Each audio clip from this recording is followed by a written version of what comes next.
Where are we?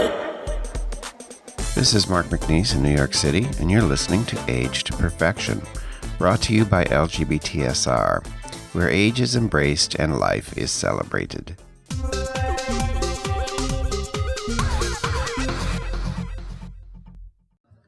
Welcome to the podcast, everybody. This is Mark, and my guest tonight, my very special guest, although they're all very special, is Terri Schlichenmeyer. Now, in brief explanation, a couple months ago, I discovered Terri, or she discovered me, and she has been providing the weekly book reviews at lgbtSr.org.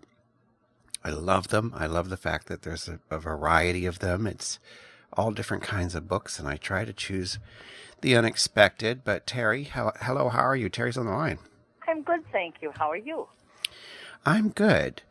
And it's Terri Schlichenmeyer. Did I say that? Yes, you did. Okay. That wasn't easy to do. I know that. Well, it sounds like a Wisconsin name. I don't know if you're a native Wisconsinite. I have lived all over the country, but I've been living in Wisconsin for the last many, many, many years, more than I care to mention. And it got to 82 today. It was gorgeous. This is our kind of weather. So. Well, it sounds really nice. It's going to be maybe in the 60s here by tomorrow Friday. So I'm looking forward to that. I also had mentioned to you before the podcast that I had spent a fair amount of time in Wisconsin. I really like the state. I think it's a great state. Politically, I'm not so crazy with what's happening to it, but I love Wisconsin. Yeah. It's a gorgeous place. It's very pretty. My irises and my tulips are up about 5 inches, and my lilacs are threatening to burst through. So yeah, this spring stuff, I can handle this. Now your bio is refreshingly short. It says you've been reading since you were 3 years old. I can totally identify with that, because I started reading and I fell in love with books as soon as I could pick one up. My mother tells me, and I don't remember really well, but she tells me that I was a pain in her posterior when she was pregnant with my brother. And because moms were stay-at-home moms then, she taught me to read because she apparently wanted me out of her hair. And that was that. So. Well, I have always loved the places books could take me. I was an Indiana child. I lived there till I was 18 and then fled. But books were just magical to me, and there's nothing quite like a wall of books. I could go into a bookstore and I'm just almost disoriented, really, because there's the spines and the colors, and I think of all those millions of words. You live on a hill in Wisconsin with 2 dogs and 14,000 books. I'm not getting that number wrong. No, you're not getting that number wrong. Do you never throw them away? I get rid of them. I recycle them. When you review books, for instance, today I think I got 8 in the mail, 9 in the mail, something like that. Wow. I'm constantly getting them in the fall. When it's the Christmas release season, it's nothing for me to get 40 books in the mail. I don't keep what I get from the publishers. Those I recycle back to the library because I just don't have room for those kinds of things. Mm-hmm. Books will come sometimes to a reviewer in what's called an advanced reader copy, and those are worthless. You can't sell them. You can't hardly give them away. Those I give to the librarians or to my local bookstore or to whoever wants to read them. So no, I get tons of books in. I very seldom throw books away. I think in my life I can remember maybe 3 books that I've actually been so terribly disgusted with that I've thrown them away. Mostly, though, I recycle them. You know, some go to my LGBT resource center locally. Some go to the jail ministry of the librarians. Like I said, they take some. The library itself gets a lot of the regular real copies of books. So what I have in my own library, my personal library, are things that I purchased. Do you read only physical books, or do you also read, even for pleasure, ebooks? I have ebooks on my phone. But those are mostly pick them up and put them down kinds of things that I can look at if I've got a minute, if I'm waiting for a train or something like that. For the most part, I really prefer paper. There's something about the feel of it. Mm-hmm. There's something about the smell of it. And I go through a package of Post-it notes about every 4 days. And I find electronic books to be unwieldy for my personal method of annotating. Sure. I'm looking at this book I was reading when I was waiting for your call. It's called Reach, 40 Black Men Speaking on Living, Leading, and Succeeding. It's very good, but I've probably got about 50 Post-its of pages that I wanted to remember when I finally sit down at my computer and actually review this book. I've recently started reading hardbacks again. Paperbacks are too. I can't read the print. But I had, for a while, I was an avid reader for years, and then I stopped because the fonts would be different, and it was just hard with my eyes, and I started reading ebooks, and it got me back into reading. But the last 6 months or so, I have really enjoyed finding a good hardback book. There's, like I said, there's something about the feel of it that, and this is, I'm waxing almost, book lovers will understand this, it's book porn. When you open that paperback for the first time, or that hardcover for the first time, and it crackles just a little bit. Mm-hmm. Ooh, there's something about it. There's something about a book. And you were talking about going into bookstores. Smell a bookstore. Every bookstore smells different. Mm-hmm. Every bookstore smells different. And book lovers right now are nodding and going, oh, yeah, because they know what I'm saying. Yes, and the independents smell differently from the chains. Yes, absolutely. and it depends, too, on what kind of books they carry, I've noticed. Yeah. And I don't know why that is. I'm a total book geek. I'm a total book geek. Well, I want to ask you about how you got into doing what you do for a living, which is review books, like all the time. That's your full-time thing. So I'm curious about things like your work day and how you started, especially because you're syndicated. How did this idea come to you? I have always had a book habit. I've always had, a book habit. I buy a lot of books, and this started back in about 2001. And my then husband, who is now my ex-husband, said was complaining about my book habit, that it was doing no good to the household budget, and that I was spending too much on books. Now, book lovers don't quite understand that. And I didn't either. So I was working at a radio station at the time, and I was the copywriter. And I got to thinking that, maybe there was something I could do with these books. So I trotted downstairs, and I asked the talk radio program director if I could do a segment on books. And he said, sure, because I was upstairs and I was free. So I did that for about, just a few months. And in the meantime, one of my coworkers in the satellite office said that she had a friend who owned this very small newspaper, and would I like to maybe write for her? Sure. So I did. And I did that for about a year and kind of cut my teeth and sort of figured out my own style. And it occurred to me, when the complaining about the book habit was not abating, it occurred to me that maybe there was a way to make money for this. Mm-hmm. So I called a couple of newspapers in the state, and maybe 10 days later I had a call back saying, yes, we'd like to do this. Whoa. Wow. So I knew then that I was onto something, but I didn't exactly know. I didn't really know what I was doing, because nobody else does this. Mm-hmm. Not anymore. Nobody else does this. So I started kind of calling around here and there. Because I'm in a central time zone, I started calling around after work in California and Oregon and Washington, because they're 2 hours behind us. So I worked from the time I got home until the 5 o'clock out there, and kind of started to sell things. Well, 1 became 5, became 4, became 2, became 8, and within about 5 months, I had something. And so I did double duty. I worked 80, 90 hours a week, 40 hours at my full-time job. I had a part-time job and then reviewing. And one night, on a Sunday night, I finished up my work at about 12:15, and I shut the computer down and I went to bed. And I woke up, that panicky, oh my Lord, I did something wrong kind of thing when you wake up in the middle of the night, bolt upright. Mm-hmm. It happened to me at 4 a.m. So by the time I turned the computer back on, got everything fixed, got everything sent out again, it was 6 o'clock in the morning, I had to go to work. So I had to work all day on 3 hours sleep, 3.5 hours sleep, and I called my husband, then husband, now ex, and said, I can't do this anymore. Mm-hmm. And so I quit my day job. That was 10 years ago. And here we are. And the moral of the story is, get rid of the husband, keep the books.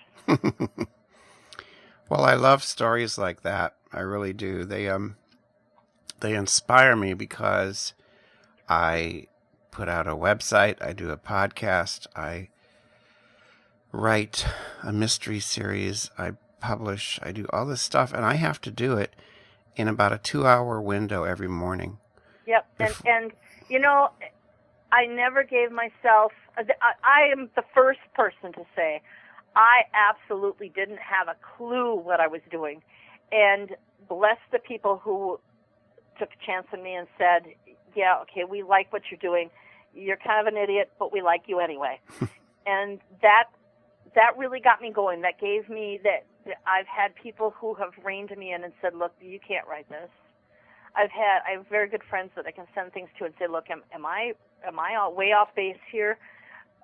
So, I mean, I'm forever grateful to the people that helped me along in those first few years, because I had, like I said, I had no idea what I was doing. But yeah, it's to work full time on one hand and to try to start a business on the other. Boy, had I known what I was getting myself into, that was almost 15 years ago. I don't know if I could do it again. Yeah. How many books a week do you read? I read between 4 and 6, depending on the size of the book. I try to keep it at 4, but having said that, I sneak up to 5 about every other week. I read an African-American author each week, and I do a children's book each week, and sometimes it's one and the same. I do LGBT and business books on alternate weeks. I do health books, pet books. I try to get some bestsellers. Dead Wake, I reviewed. That was the book on the sinking of the Lusitania. It was phenomenal. Mm. I noticed this week in Publishers Weekly, which is an industry magazine, it debuted at #1. So that was I got that one right. So, every once in a while that happens, that I'll catch a book. I'll spot a trend ahead of time. So, but most of the time I like to review the things that you're not going to pick up anyway. Mm-hmm. Because the truth is, Stephen King and James Patterson don't really need me. You're going to get those books anyway if you're a fan. But I like to tell you about, well, okay, you like Stephen King, so try this. That's what I like to do. And sometimes there are books that will sit on the shelf that you may walk past at your local bookstore and you may not even notice them unless I tell you about them. And that's what I like to do. Well, I like that also. And I like seeing your reading list every week and the different books that are on there. And there was the one this week that I put up was about shoes. Yeah, that was fun. I got that book. I got that book from the Publicist, and she said, you really need to look at this.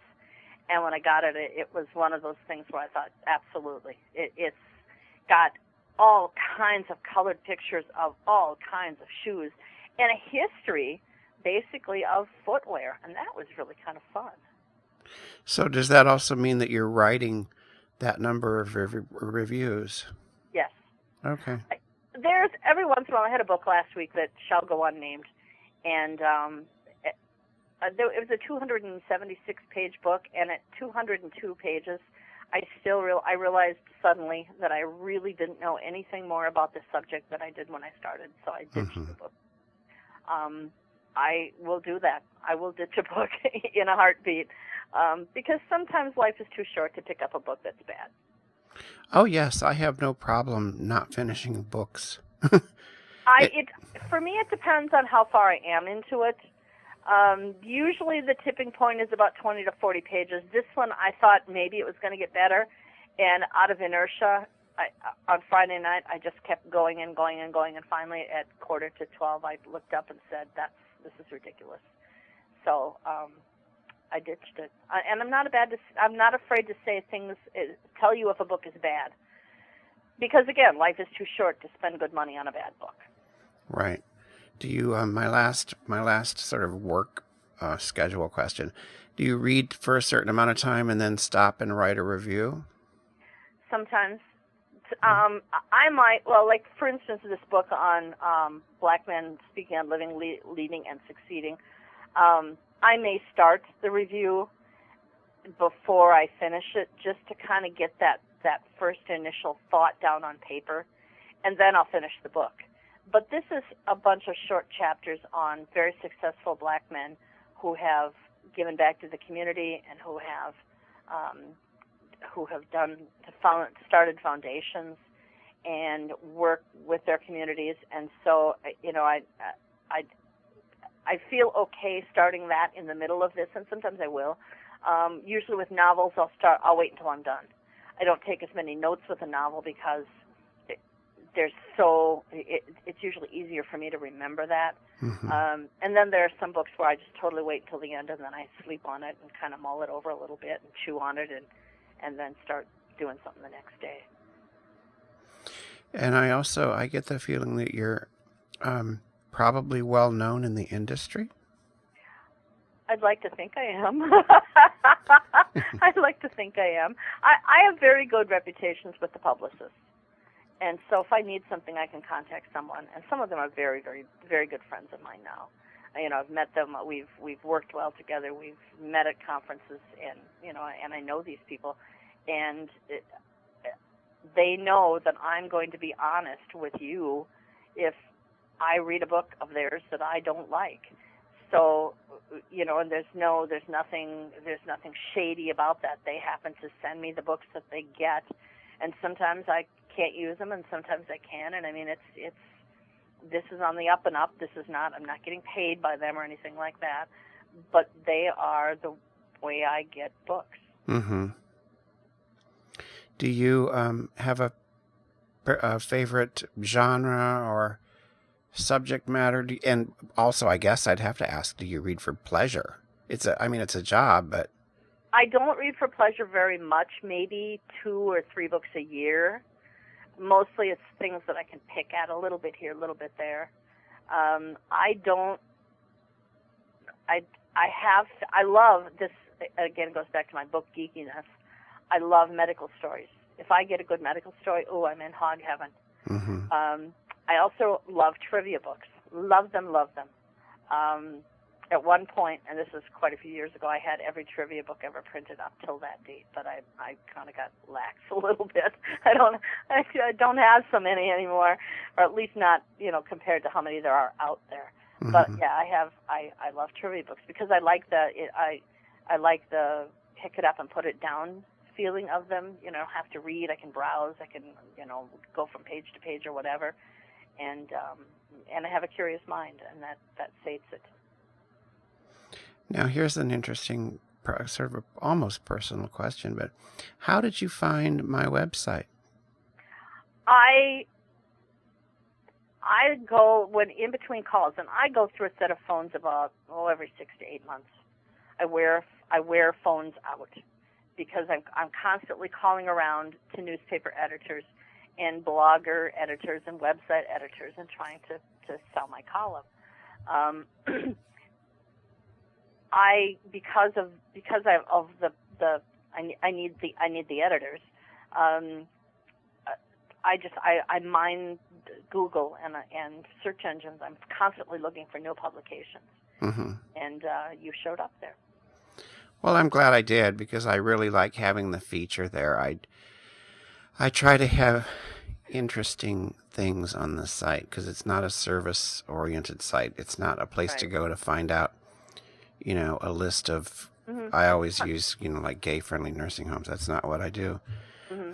So it's really, really nice to have your book reviews on there, and that means I don't have to do it. Right, and as I said, there are not a lot of people who are doing this. I know that there are some people at major magazines, but they don't work with the smaller publications. Mm-hmm. I know of 2 African Americans who are reviewing books. One of them really, I believe, prefers to do movies, though. Mm-hmm. And so there just aren't a lot of people who are doing this. Now, normally, I would ask the person, the guest, like, how can people find you? What's your URL and that sort of thing. But what you do is quite unique. So you can find me at www.bookwormsez, and that's SEZ.com. Okay, that's easy. Yep, and that'll take you right to my Facebook page. And on there, you're going to find links to the reviews that I've written. And that way you can play nice and follow along, too. Well, I love your reviews. I really do. And it's really nice to work with you, too. Ever since that first correspondence, I've thought, this is a really nice person. Well, and you know what? It's really fun. And it's so many of my editors are my friends. And that's what I really like about my job. I mean, I work with 260 publications, give or take. It depends on what day it is. Mm-hmm. They come and they go, and that's fine. But what's really nice is my editors are my friends. They know that they can email me. A lot of them are my friends on Facebook. Some of them, if I'm in their town, I'll meet them for lunch. So that's the greatest part about my job. And I work from home. That's the other great part about my job. Oh, that's, again, oh my gosh, I'm jealous. It's you asked about my day. I get up every morning about 8:15. I play with the boys for a little while, and then I let them out, and then I start my day. And unless it's Monday morning, to me it's not fair to call people on Monday morning. Yeah. So unless it's Monday, I hit the phones, and I start calling until I eat about a 20-minute lunch, and then I go back to work until 5:30. And then I watch the news, and then after that I start reading, and I read until 10 and watch the news again, and then I finish up what I was doing, and then I usually go to bed around between 12:30 and 1. Wow. And so people know the boys are your dogs. The boys are my dogs. I have 2 very well. I have a 6-year-old Lhasa Apso, and I have a 5-year-old Lhasa Apso, and my older one I've had him since he was 6 weeks old, and he is exceedingly spoiled. He is a major drama queen. And my younger one, who is just a year younger, he was a rescue. So he's a little bit more independent, a little more reserved, and if he doesn't get what he wants, he shrugs his shoulders and says fine. But my older one, who I've had since he was a puppy, if he doesn't get what he wants, he throws a fit and he screams and squalls, and yeah, so those are my boys. So. Well, Terri, it's been a delight to talk to you, and I can't remember what I picked for next week. I'm thinking graveyards, but I can't. But let me see. Let me look. I have my. You picked. Endangered by C.J. Box, and it was awesome. Your listeners are going to love it. It's kind of a Western mystery, and the game warden, who is the detective, if you will, is this stoic kind of guy, and I really like that character a lot. I'm also, this week I'm reading Randy Wayne White's mystery, and he's a Florida author. That's very good. I am looking so forward, going back to my geekiness. I have a book on nurses coming up next month. I have a couple of Mother's Day books. I have a Mother's Day book, and I'm thinking that it'll either be sometime in May, or I may hold it for Father's Day. But it's a story. It's a children's book about a little girl who's supposed to bring her mother to a Mother's Day program, and she can't because she's got 2 daddies. Oh, wow. Yeah, and so it's kind of a Heather has 2 mommies kind of thing, only with daddies. So I'm kind of looking forward to that one. I have the new Kate Mulgrew memoir coming up. She played Mrs. Columbo. Well, and she also was on Star Trek, one of the Star Treks. Yeah. Yeah. I have her biography is coming up. I'm also doing the biography of Barney Frank, autobiography, Barney Frank's autobiography. I have the new Eric Jerome Dickey. And have you ever read Eric Jerome Dickey? No. He's an African-American author, and he writes, every other year, he writes a thriller that is, it is so good that it's a wonder I don't rip the pages. I race through those. I'm riveted. And then every other year, in his off years, he does something that's a little more racy, almost erotic. And this year is his erotica, and it's a book called One Night. It's about a couple who have a one-night stand. Oh. And I think that's going to be very good. I'm also doing a book called Warriors on Horseback, and that is a look at horse jockeys. So, and that will be finished just in time for the Kentucky Derby. Well, they all sound really interesting. I already know I want the one with the two dads. Yes, and I think that's going to be really good. Like I said, it's a children's book, but I think it's going to. It's one of those things where, I don't get a lot of little kid books of that sort, and so when I do, I like to try to squeeze them in. So. Well, Terri, thank you, everybody. Again, it's been Terri Schlichenmeyer, the Bookworm. Is your byline the Bookworm or the Bookworm Sez? BookwormSez.com, and that's S-E-Z. BookwormSez.com. Well, I'm asking because when I put your reviews up, your bio's at the bottom, but at the top, I put by the Bookworm Sez. So we're okay with that? Okay. Yep. Okay. Yes, sir. Have a great night, and I look forward to your next review. And again, it was just a pleasure. Thank you, everybody. Okay. Bye. Bye.